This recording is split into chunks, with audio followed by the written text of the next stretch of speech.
Hello everyone, and welcome to another entry to the SCP Horror Movie Files. Today will be about another Stephen King classic, Firestarter. Though, before we begin, I just want to give a big shout out to all 10 of my subscribers. That's not a lot, but for someone who just started, I find it amazing that I managed to get any at all. I am so thankful for each of you. Thank you so much for subscribing to such a small channel like mine. It really means a lot. Now regarding the video, as a final disclaimer, this video will contain mentions of violence, murder, and burnt corpses. If any of that makes you uncomfortable, then please feel free to click off the video. To those that wish to continue, let's begin with SCP-AAS. SCP-AAS. Codename Object Class New Object Class Thamule. Special Containment Procedures. Updated Special Containment Procedures. SCP-AAS has agreed to move into Site-AM now that she is a member of MTF Alpha 9.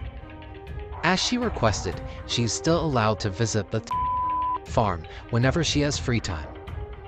The farm is still under Foundation protection as per agreement with SCP-AAS. Additionally, SCP-AAS is now to be referred to as her real name. Furthermore, any Foundation staff that mistreat her in any way are to be fired or executed depending on the severity of the crime. There are no exceptions. Description: SCP-AAS at the time of writing is an 8-year-old girl named.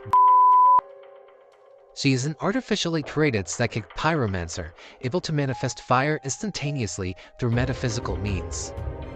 Creating or manipulating fire or anything energy related has no strain or causes any consequences to SCP-AAS herself.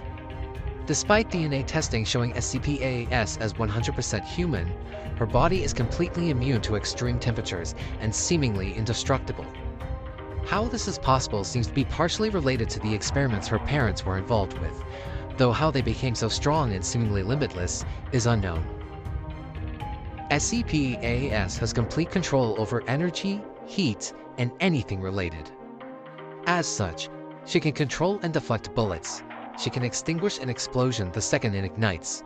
She can fill an entire room with fire, and create flaming projectiles or explosions out of nothing. It's even possible for her to survive extreme levels of radiation and even control irradiated materials and particles. Should SCP-AAS ever desire, she has the potential of turning everything around her hot enough to match the heat of the sun. All of this makes her one of the most dangerous anomalies in the world. It is for this reason that all Foundation staff interacting with SCP-AAS are to treat her with kindness. Any Foundation staff that treat SCP-AAS with disrespect and get attacked by her as a result, they are to be left to suffer by her hand.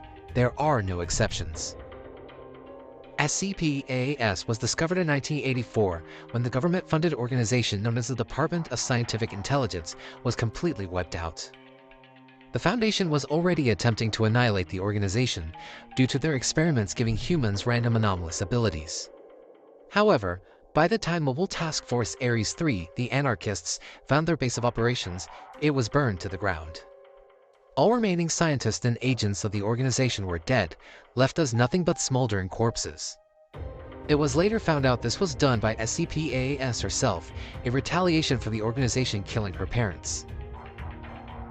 SCP-AAS wandered the road alone, heading to the farm.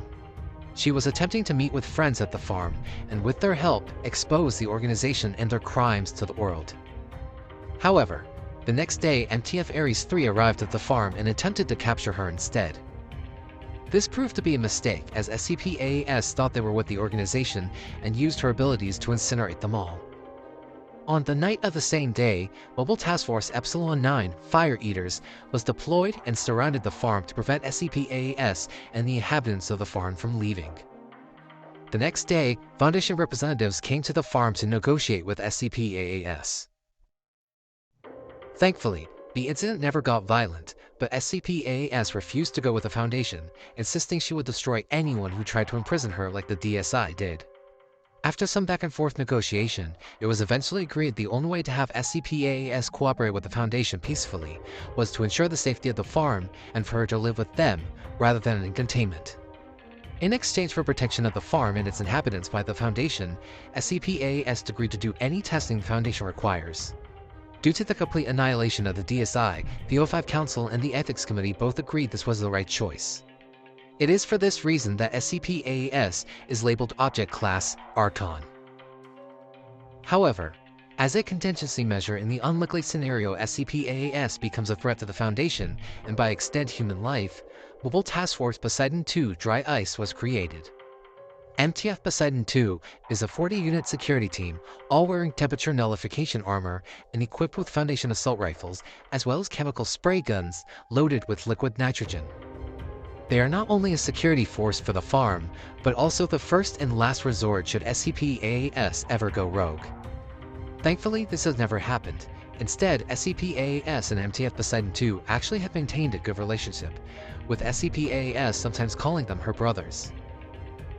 SCP-AAS is intelligent, devoted to protecting innocent life, and possesses a strong sense of justice, with a desire to destroy the bad guys of the world. This, as well as her growing power and increased control over said power, SCP-AAS is under consideration for a position within MTF Alpha 9. Of course, SCP-AAS will have to be debriefed by the Anomalous Employment Division, and that will have to wait until she is of age. Update 1992. SCP-AAS has accepted the AET's proposal of her becoming a Foundation staff member. She is to receive the necessary combat training and education so that she can become a proper future candidate for Mobile Task Force Alpha 9 Last Hope. And that was SCP-AAS. Thank you to everyone that made it this far. If you liked the video, please don't hesitate to leave a comment and tell me what you thought. If you like my SCP content but can't wait for more, then please check out my Tumblr where I keep all my SCP horror movie files. Link is in the description below. Also, please support my Patreon to have early access to my newest videos, first drafts for SCP-HMF content, and other works. Link is also in the description. Thank you again for watching. Hope to see you in the next video, but until then, have a wonderful day.